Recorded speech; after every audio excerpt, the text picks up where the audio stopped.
Exodus 12:28. So the people of Israel did just as the Lord had commanded through Moses and Aaron. And that night at midnight, the Lord struck down all the firstborn sons in the land of Egypt, from the firstborn son of Pharaoh, who sat on his throne, to the firstborn son of the prisoner in the dungeon. Even the firstborn of their livestock were killed. Pharaoh and all his officials and all the people in Egypt woke up during the night, and loud wailing was heard throughout the land of Egypt.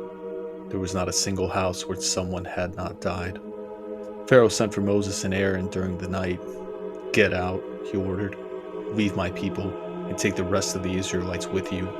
Go and worship the Lord as you have requested. Take your flocks and herds as you said, and be gone. Go, but bless me as you leave." All the Egyptians urged the people of Israel to get out of the land as quickly as possible, for they thought, "We will all die." The Israelites took their bread dough before yeast was added. They wrapped their kneading boards in their cloaks and carried them on their shoulders. And the people of Israel did just as Moses had instructed. They asked the Egyptians for clothing and articles of silver and gold. The Lord caused the Egyptians to look favorably on the Israelites, and they gave the Israelites whatever they asked for. So they stripped the Egyptians of their wealth. That night the people of Israel left for Ramses and started for Succoth, where there were about 600,000 men, plus all the women and children. A rabble of non-Israelites went with them along with great flocks and herds of livestock. For bread they begged flat cakes from the dough without yeast they had brought from Egypt. It was made without yeast because the people were driven out of Egypt in such a hurry that they had no time to prepare the food or bread. The people of Israel had lived in Egypt for 430 years. In fact, it was on the last day of the 430th year that all the Lord's forces left the land. On this night, the Lord kept his promise to bring his people out of the land of Egypt. So this night belongs to him, and it must be commemorated every year by all the Israelites, from generation to generation. When Pharaoh finally let the people go, God did not lead them along the main road that ran through the Philistine territory, even though that was the shortest route to the Promised Land. God said, if the people are faced with a battle, they might change their minds and return to Egypt. So God led them in a roundabout way through the wilderness toward the Red Sea. Thus the Israelites left Egypt like an army ready for battle. Moses took the bones of Joseph with him, for Joseph had made the sons of Israel swear to do this. He said, "God will certainly come to help you. When he does this, you must take my bones with you from this place." The Israelites left Succoth and camped at Etham on the edge of the wilderness. The Lord went ahead of them. He guided them during the day with a pillar of cloud, and he provided light at night with a pillar of fire. This allowed them to travel by day or by night, and the Lord did not remove the pillar of cloud or the pillar of fire from its place in front of the people. Then the Lord gave Moses these instructions: order the Israelites to turn back and camp at Pi Hahiroth between Migdol and the sea. Camp there along the shore, across from Baal Zephon. Then Pharaoh will think, the Israelites are confused, they are trapped in the wilderness. And once again I will harden Pharaoh's heart. He will chase after you. I have planned this in order to display my glory through Pharaoh and his whole army. After this, the Egyptians will know that I am the Lord. So the Israelites camped there as they were told.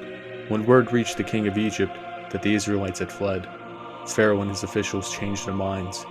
"What have we done? Letting all the Israelite slaves get away?" they asked. So Pharaoh harnessed his chariot and called up his troops. He took with him 600 of Egypt's best chariots, along with the rest of the chariots of Egypt, each with its commander. The Lord hardened the heart of Pharaoh, the king of Egypt, so he chased after the people of Israel, who had left with fists raised in defiance. The Egyptians chased after them with all the forces of Pharaoh's army, all his horses and chariots, his charioteers, and his troops. The Egyptians caught up to the people of Israel as they were camped outside the shore near Pi Hahiroth, across from Baal Zephon. As Pharaoh approached, the people of Israel looked up and panicked when they saw the Egyptians overtaking them. They cried out to the Lord, and they said to Moses, "Why did you bring us out here to die in the wilderness? Weren't there enough graves for us in Egypt? What have you done to us? Why did you make us leave Egypt? Didn't we tell you this would happen while we were still in Egypt? We said, 'Leave us alone. Let us be slaves to the Egyptians. It's better to be a slave in Egypt than a corpse in the wilderness.'" But Moses told the people, "Don't be afraid. Just stand still and watch the Lord rescue you today. The Egyptians you see today will never be seen again. The Lord himself would fight for you. Just stay calm." Then the Lord said to Moses, "Why are you crying out to me? Tell the people to get moving. Pick up your staff and raise your hand over the sea. Divide the water so the Israelites can walk through the middle of the sea on dry ground. And I will harden the hearts of the Egyptians, and they will charge in after the Israelites. My great glory will be displayed through the Pharaoh and his troops, his chariots, and his charioteers. When my glory is displayed through them, all Egypt will see my glory and know that I am the Lord." Then the angel of God, who had been leading the people of Israel, moved to the rear of the camp. The pillar of cloud also moved from the front and stood behind them. The cloud settled between the Egyptian and Israelite camps. As darkness fell, the cloud turned to fire. Lightning lit up the night, but the Egyptians and Israelites did not approach each other all night. When Moses raised his hand over the sea, and the Lord opened up a path through the water with a strong east wind, the wind blew all that night, turning the seabed into dry land. So the people of Israel walked through the middle of the sea on dry ground, with walls of water on each side. Then the Egyptians, all of Pharaoh's horses, chariots, and charioteers, chased them into the middle of the sea.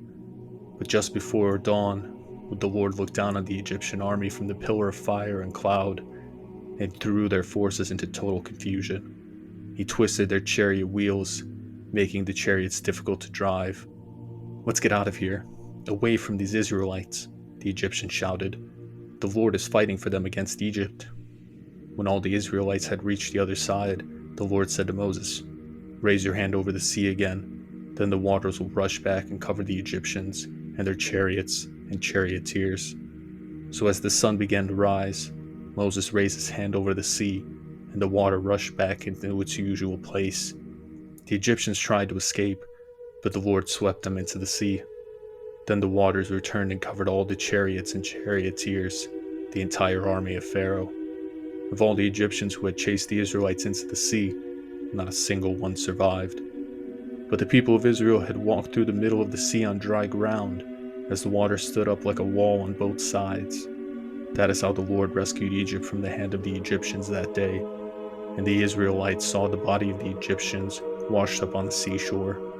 When the people of Israel saw the mighty power that the Lord had unleashed against the Egyptians, they were filled with awe before him. They put their faith in the Lord and in his servant Moses.